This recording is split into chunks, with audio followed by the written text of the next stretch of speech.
नमस्कार शेतकरी बंधूंनो. सध्या ऊस पीक हे 4 ते 5 महिन्याच्या म्हणजेच वाढीच्या ते कांडे सुटण्याच्या अवस्थेत आहेत.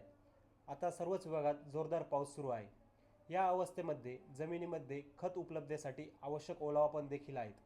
या अवस्थेत आपण ऊस पिकाला खते दिल्यास आपल्या ऊस पिकाची एकसारखी जोमदार वाढ तसेच आपल्याला एकसारख्या आकाराचे व एकसारख्या लांबीचे कांडे मिळण्यासाठी मदत होईल. तसेच आपल्या ऊसाचे वजन व गोडी वाढण्यास देखील मदत होईल. यासाठी आपण ऊस पिकासाठी पुढील प्रमाणे डोस देऊ शकतात. यामध्ये आपण 10-26-26 एकरी 100 किलो किंवा 9-24-24 एकरी 80 किलो किंवा यारामिला कॉम्प्लेक्स एकरी 50 किलो देऊ शकतात.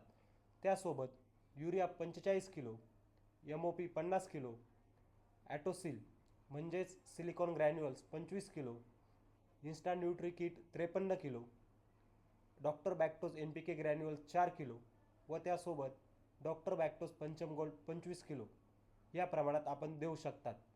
धन्यवाद.